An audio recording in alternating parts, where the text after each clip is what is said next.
Os jogos contra o Liverpool foram os jogos bons do Veiga, nesse recorte um pouco mais amplo. No mais, ele está com dificuldade de entregar o jogo que ele faz. E o Veiga não é aquele cara, aquele meia pensador do passe, não é. Ele é um meia de chegada. Ele é um cara que verticaliza o jogo, é um cara que faz gol, que pisa na área, que bate falta muito bem, que bate pênalti muito bem. E ele está um pouco abaixo mesmo. Essa é o gol do Botafogo no Allianz Parque é uma situação na qual o Gomes sai para perseguir e no domínio de bola ele perde a jogada. A jogada segue, tem um drible dentro da área, é um belo gol do jogador do Botafogo. O Praz explicou bem na transmissão que o jogador, na verdade, erra o domínio. Ele domina a bola de costas para o Gomes de um jeito que ele não queria fazer e o Gomes acaba levando um drible que é um drible involuntário. Mas a situação, no contexto que eu mencionei, é uma dessas que tem colocado o Gustavo Gomes, que sempre teve com a camisa do Palmeiras, quase sempre, atuações muito acima da média. A gente falou há pouco tempo a respeito de ser um jogador que tem padrão internacional, embora já tenha estado, né? E depois saiu da Europa. Mas talvez, hoje, por exemplo, eu não tive a atenção chamada por ninguém que tenha tido uma atuação muito abaixo do que é o normal. O Palmeiras jogou ali nos 60%, 65% daquilo que é o seu potencial.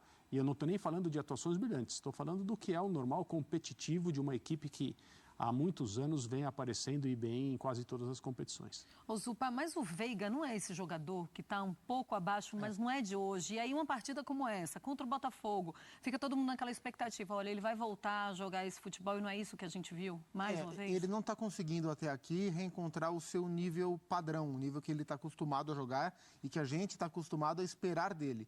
Existem 2 pontos fora dessa curva, que foram os 2 jogos contra o Liverpool pela Conmebol Libertadores. No jogo aqui de São Paulo, ele contribuiu com 3 assistências. Acho que não existe um termo para hat-trick de assistências, mas ele fez isso aí.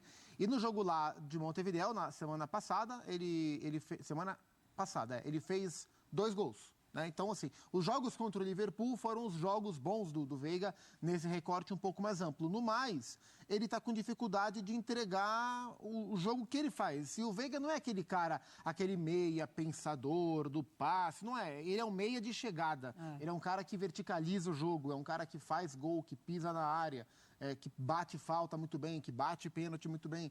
E ele está um pouco abaixo mesmo. E a explicação para isso já foi mudança tática, quando o Abel usou o Veiga um pouco mais como um meia, um pouco mais pela esquerda, mas agora ele está jogando mais no espaço dele, alternando com o Endrick, né? Porque eu gosto quando os dois jogam juntos, porque o Endrick volta muito. O Endrick não gosta de ser um 9 referência. E aí o Veiga ocupa esse espaço. E quando o Endrick está mais por dentro, o Veiga passeia um pouco mais próximo da direita, onde está o Estevão. Mas não é o Rafael Veiga no melhor nível. Por exemplo, o Veiga era um cara que a gente imaginava, dentro desse momento de seleção brasileira, que o Dorival passa a olhar um pouco mais para o futebol jogado aqui, que o Veiga, enfim, pudesse ser reconhecido pelo que ele vem fazendo há muito tempo. Mas não é um grande momento técnico dele, e acho que por isso também ele fica um pouco mais à margem dessa discussão. Claro que a gente está esperando as entrevistas, a gente tem vários assuntos para ir fatiando esse jogo, mas foi citado aqui o Endrick também, quando o Zupac falava sobre as substituições e tudo mais, e ele está nessa regressiva, André, de saída com adiamento de partidas do Brasileirão, o número que era X foi para X-2 por enquanto.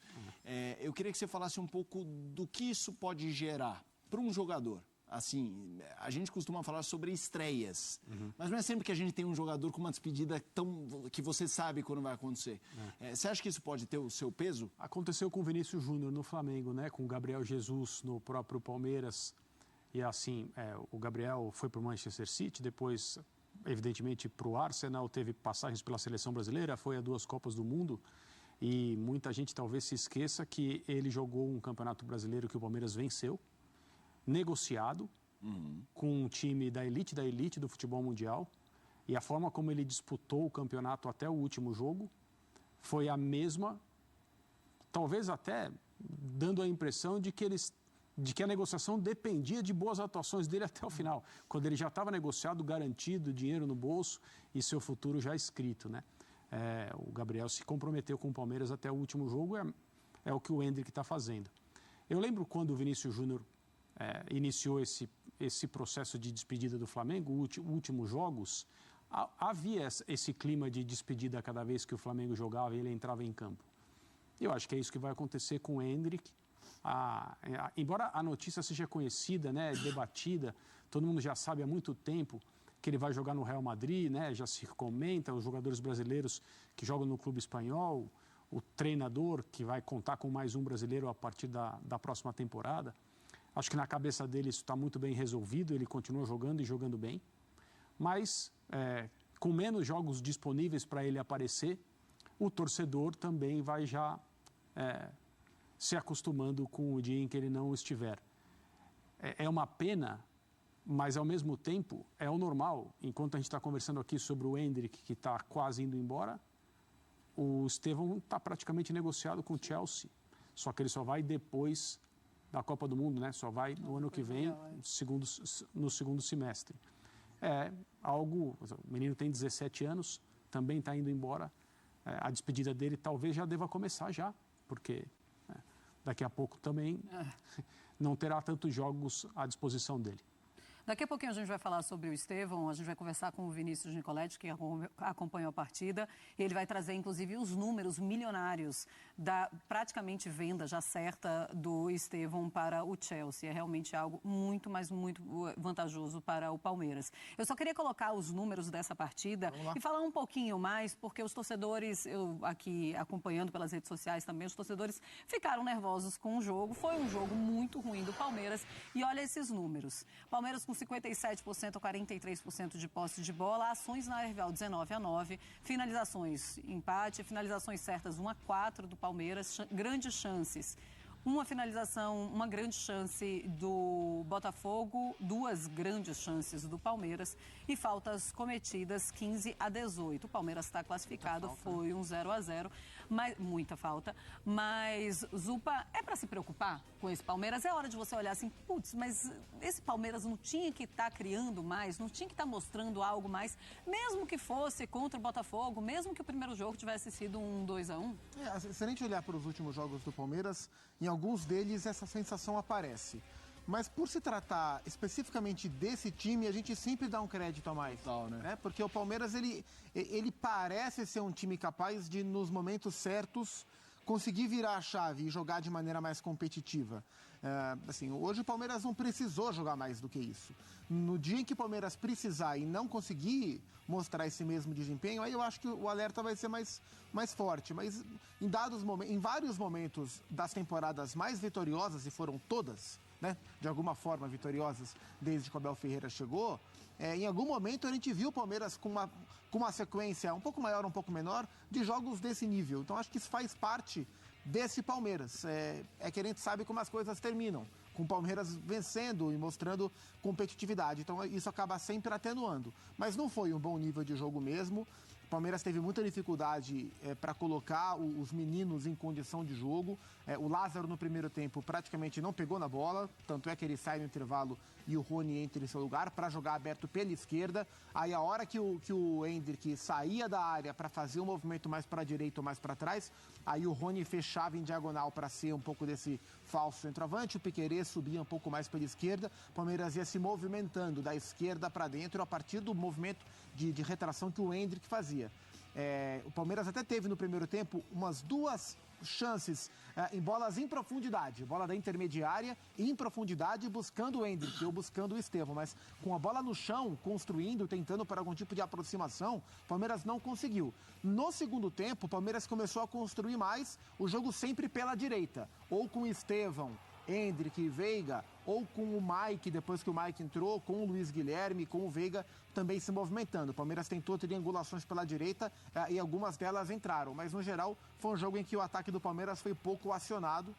A gente viu aí, por exemplo, das melhores chances da segunda etapa, uma jogada individual do Luiz Guilherme. Gosto muito quando ele vem por dentro. Ele pela direita é bom jogador, mas ele quando ele vem por essa faixa central, ele ganha ainda mais qualidade, é um jogador muito vertical. Natural que a gente olhe muito para Endrick e para Estevão, mas o Luiz Guilherme ele é outro jogador especial, com um pouco menos de cartaz, um pouquinho mais velho, mas bastante especial também. E bike do Rony também. Teve. Só não daquela viu de longe. Foi forte, mas foi no impressionante, né? A margem de acerto não, alvo. Ele tem um tempo para essa jogada que Parece que ele fica treinando isso aí. Deve ficar. Com certeza ele fica. Ele perde Tá jogos muito por dor tempo. nas costas, inclusive, de tanto que ele cai no chão. Ô, André, eu acho que o Zupac tocou num ponto que é muito curioso, né? Quando um time ele ganha uma casca de que a gente não consegue duvidar. Ao contrário de times que estão em má fase e tem 2 jogos e que a gente vamos esperar para ver. Sim. O Palmeiras, quando não tem um jogo bom ou 2 semanas boas, não estou nem entrando no mérito se esse é o caso, mas já houve. A gente sabe, a gente trata como uma fase ou como um momento que a gente sabe.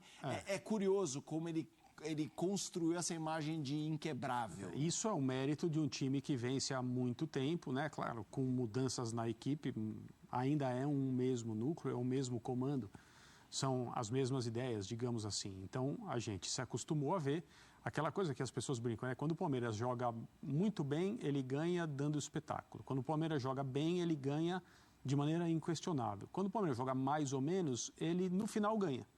Quando o Palmeiras joga mal, ele empata. De vez em quando, o Palmeiras joga mal e perde. Como foi contra o Atlético Paranaense, que perdeu justamente para o Barueri. Esse ano, a gente teve algumas, assim, um pouco a mais de atuações no nível mais baixo do que o costumeiro. Sim. Mas, ainda, digamos, estamos no início do Campeonato Brasileiro, as coisas na Libertadores vão começar a esquentar. Copa do Brasil, a gente viu hoje um adversário bem inferior sendo superado nos 2 jogos pelo Palmeiras, mas não com a distância de jogo que a gente imaginava que ia haver. Mas o mérito que o Palmeiras tem é esse lastro que ele já deu para o seu torcedor, de que as coisas no final acabam se acertando, o Palmeiras disputa títulos e, com frequência, nos últimos anos, os vence. Isso é um bônus de um trabalho de médio e longo prazo que tem sido feito por essa comissão técnica com esses jogadores. Hoje o meio de campo foi Zé Rafael, Rios e Veiga, né? Sim. Talvez a melhor escalação seja Zé, Aníbal Moreno e Veiga. O Aníbal entrou no lugar do Entrou no Rios. minuto 56, se não me engano. Cartão amarelo. Né? Entrou no lugar do Rios. O Rios ficou amarelado logo cedo, poderia ter sido expulso. Eu não concordaria, eu acho que a falta que ele fez no segundo tempo já com o cartão amarelo foi uma falta normal, embora o time do Botafogo tenha feito pressão. E talvez o Abel tenha tirado justamente para não correr esse risco de ficar com 1 a menos. Depois ele tira o Zé pelo mesmo motivo e coloca o menino. E aí foi aquela substituição estratégica para não perder o jogador por expulsão. Mas essa escalação, esse trio que teoricamente é o melhor, Veiga, Aníbal e Zé Rafael, acho que jogou pela última vez na final do Campeonato Estadual. Sim. Porque o Zé machucou, depois o Veiga teve um problema no olho, o Moreno teve um problema no olho. Ele até teve que fazer uma correção, né, para voltar. Problemas com um, com o outro, impedem que um setor que é crucial no time do Palmeiras seja escalado com os seus melhores jogadores. E se a gente ampliar um pouco o olhar, tirando, assim, a gente teve o Atlético Mineiro nos primeiros 10 jogos do Milito, o Atlético Paranaense nas mãos do Cuca, mas no geral são poucos os times que vem conseguindo uma sequência muito boa de grandes jogos, né? O Botafogo teve jogos importantes com o Arthur Jorge, mas, no geral, a gente tem visto os times jogando, oscilando mais do que propriamente engatando uma sequência de 1 mês, 2 meses de grande futebol. E acho que dentro dessa característica, o Palmeiras vem nesse ritmo, né? Se a gente olhar para os últimos jogos, hoje não foi bom, contra o Del Valle, eu falei que foi o Liverpool semana passada, foi o Del Valle, da Liverpool faz 2 semanas. Contra o Del Valle aqui em São Paulo, semana passada, foi um pouco melhor do que hoje, mas não foi um grande jogo. Anteriormente, contra o Atlético Paranaense, foi mal. E antes disso, foi o Liverpool, que foi uma boa atuação, muito boa atuação do Uruguai, contra um time bem fraco. Então, se a gente pegar os 3 últimos jogos, de fato, é um padrão abaixo do que a gente espera e de que o Palmeiras pode. Mas isso parece fazer parte da maneira que o Palmeiras toca a temporada. Pois é, porque tem um outro lado. A partir do momento que a gente fala da fama do Palmeiras... Desculpa, o jogo da semana passada que eu falei do gol foi contra o Del Valle, não foi contra o Botafogo. O jogo que o Gomes tomou o drible um pouco antes da metade do Sim, campo. do Lautaro Dias. Foi Del Valle, não foi? Não pode ter sido Copa do Brasil, porque se o Praz trabalhou na transmissão... Eu fiquei pensando... Foi na Copa Libertadores. Na dúvida, eu acho que sempre o errado sou eu. Não. Entendeu? Isso acontece direto, mas na dúvida eu acho que o errado sou eu. credibilidade. Pense ao contrário, a minha memória tem falhado bastante. Foi o jogo contra o Del Valle, não contra o Botafogo. Bom, mas pensando pelo outro lado, é um Palmeiras que, lógico, tem esse lastro, a gente já sabe, a gente fala pouco do Palmeiras porque a gente já imagina que no próximo jogo vai conseguir responder, mas ao mesmo tempo é o Palmeiras que a gente também se acostumou a apresentar muitos jogos acima da média na comparação com outros clubes. Então chama a atenção. Quando vem 3 jogos ruins na sequência do Palmeiras, a gente pensa, quando vai ser o próximo jogo? É que a gente, do Palmeiras, a gente espera a recuperação. A gente tem a impressão de que calma que vão recuperar. A gente tem essa tranquilidade. O Palmeiras adquiriu esse crédito. Até porque é um mal também, entre aspas, né? Ou conseguindo o objetivo. É um mal abaixo, não é uma draga. Mas tem aquela coisa também, mas será que você vai conseguir voltar a jogar bem a qualquer momento? Daqui a pouco, oitavas de Libertadores. E aí, como é que vai estar esse Palmeiras, sabe? E aí eu tenho uns números dessa partida também para colocar um Palmeiras que demorou muito para criar. Então, é um Palmeiras sem criatividade? É algo que passa pela cabeça dos torcedores, mas eu sei que o Abel vai trabalhar isso no próximo treino. Então, deixa eu colocar essa tela aí para mostrar para vocês e para os fãs de esportes. Olha, contra o Del Valle, a primeira finalização aos 46 minutos, foi 3-2. Aí teve a segunda, a 45, a gente tinha falado 43, né? Mas 45 tá aqui pra gente, contra esse Botafogo, que foi o 0-0, esse empate. Aí em 2020... foi a primeira finalização aos 38 minutos. Sim. E em 2023, teve o Botafogo fora de casa, teve a primeira finalização aos 34 minutos. Então, assim, você liga o alerta, você liga o sinal amarelo ali. Do ponto de vista criativo, o time está rendendo menos mesmo. 24, 23. Acho que isso tem uma ligação direta com a questão do meio-campo, com uma baixa técnica do Veiga, com os problemas médicos que os demais jogadores tiveram. Você tem no ataque o próprio Estevão, que é uma joia preciosa, mas é um jogador de pouca experiência e que não vai resolver todos os jogos o tempo inteiro. O Lázaro, que mereceu essa vaga, e a própria entrada do Lázaro como titular é também em decorrência dos problemas que o Palmeiras vinha mostrando para resolver jogos, e o Lázaro começou a vir do banco e entrando bem e foi ganhando esse espaço. Mas, de fato, e acho que hoje foi um exemplo muito claro, o Palmeiras não conseguiu acionar os seus homens de frente. A bola chegou muito pouco. O Palmeiras teve mais posse durante praticamente o jogo todo, ou o jogo todo. Mas demorou pelo menos 50 minutos para colocar os seus homens de frente no jogo, né?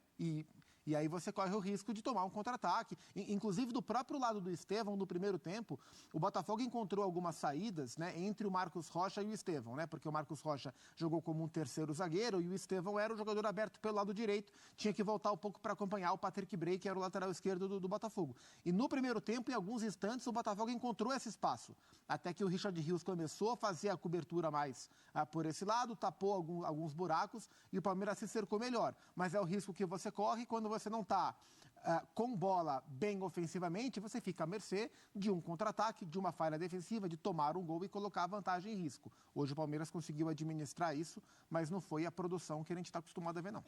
A gente já vai falar muito sobre o Estevão, mas eu queria aproveitar esse gancho da falta de criação que a Marcela jogou para o Zupac, André, para explorar contigo, porque a gente tem um Palmeiras que, curiosamente, em fases diferentes, mesmo com as mesmas peças presentes no elenco, tinha a oscilação da fase de cada um desses jogadores e o Abel sempre soube se reinventar, né? A gente tinha um ataque com Rony, quando ele estava voando, Dudu, que depois se lesionou, e o Endrick, aí ele usou Breno Lopes, ele usou Mike aberto na direita e tal, ele soube se reinventar. E a gente tá nessa regressiva, a gente tá falando de um Palmeiras que cria pouco, mas de jogadores de meio campo que vivem bons momentos. O Aníbal, a torcida adora, o Richard Rios é um cara que gosta, o Zé Rafael joga demais, mas eles não são os responsáveis pela criação. E o Endrick está no bate para sair. Essa questão da criação é preocupante, assim, no sentido do... É onde o Abel deve estar queimando o neurônio para ver como reinventar de novo essa questão? É preocupante do ponto de vista da análise fria, específica de um jogo como o de hoje e talvez de alguma das atuações antes da noite de hoje, mas a ajuda está chegando, né? O Felipe Anderson, o Felipe Anderson vai jogar, vai ser um jogador com potencial de mudar o time do Palmeiras, porque ele pode fazer algumas funções. O Abel pode usar a criatividade para reunir jogadores que, a princípio, você pense que não, isso ele não vai fazer, ele pode fazer. O Palmeiras tem elenco para oferecer para ele para ele, Abel, esse tipo de opção. E é um jogador com uma capacidade indiscutível que eu ficaria muito surpreso se o impacto dele não fosse sentido muito rapidamente. É lógico que tem readaptação e tal, mas é um cara no auge da forma, com uma capacidade técnica impressionante, que pode fazer algumas funções, pode ajudar o Palmeiras de diferentes formas. A ajuda está chegando e não é pouco. E esse setor vai ter uma transformação, vai ter algumas transformações em 3 níveis. Primeiro, a saída do Endrick, como isso vai ter de impacto. O Flaco Lopes vai voltar a ganhar a posição. Teve um Paulistão muito bom, depois teve uma queda. O Rony vai voltar a ganhar a posição ou o Abel vai tentar encontrar outra solução? Esse é o impacto 1, que é o impacto de saída. Impacto 2, a chegada do Felipe Anderson. Pela janela de CBF, o Felipe pode jogar a partir do começo de julho. Mas o que eu fiquei sabendo, até por uma questão das férias que ele vai ter e o recondicionamento após as férias que já começaram, né, para o Felipe Anderson, a tendência é que mais perto de agosto ele esteja à disposição. Talvez o mês de julho seja um mês de preparação, mas claro que vai ter um impacto. E a terceira ordem de impacto aí são os retornos dos machucados.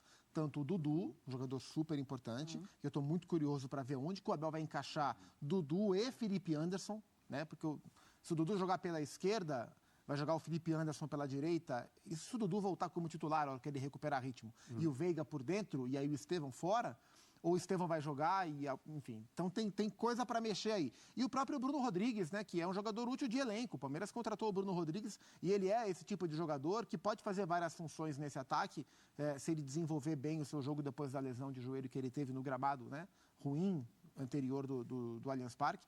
Ele pode ser útil. Então, ele voltou a treinar já, inclusive. Voltou. O que eu fiquei sabendo sobre o Dudu, de uma pessoa próxima, é que o Dudu tem a esperança de voltar contra o Vasco. O Vasco, o jogo está marcado para o dia 13 de junho, logo depois do Dia dos Namorados. Então, é um reforço importante para o Palmeiras.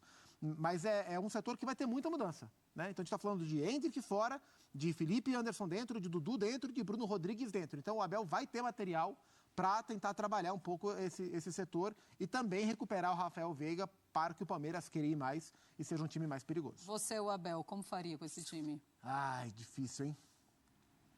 É difícil. Eu tenho... Quem você tiraria? Porque vai ter que tirar, né? Vai ter que tirar. Por exemplo, o melhor espaço para o Felipe Anderson jogar, na minha visão, é onde hoje está o Estevão. Mas porque o Felipe Anderson é um jogador muito habilidoso para vir da direita para dentro. Talvez adiantar um pouco o Rafael Veiga como um falso 9 e deixar Estevão, Dudu, Felipe Anderson mais por dentro e Veiga um pouco mais à frente. Não sei, é difícil, eu tenho dúvida. A questão é que ele não precisa tomar essa decisão, né? Ele não precisa ter uma formação definida, fixa na cabeça. E acho que não terá. Ele pode trabalhar conforme adversário, circunstância. Talvez o Felipe Anderson não chegue no melhor do seu momento físico. Não sei. O Dudu é um jogador que carece Dudu vai muito demorar, cuidado. vai voltar gradualmente. No caso de jogadores que perderam tanto tempo como ele, independentemente da idade, sempre tem o risco de pequenas lesões musculares, porque a carga vai aumentando, é difícil dosar. Tomara que não aconteça com ele, mas se acontecer é super comum. Então, assim, a rotina do treinador, ela raramente oferece esses momentos de fartura absoluta em que o cara fala, o que eu faço agora com tanto jogador? Tem sempre alguma coisa acontecendo. E o Palmeiras está num bom caminho com relação a essas possibilidades todas.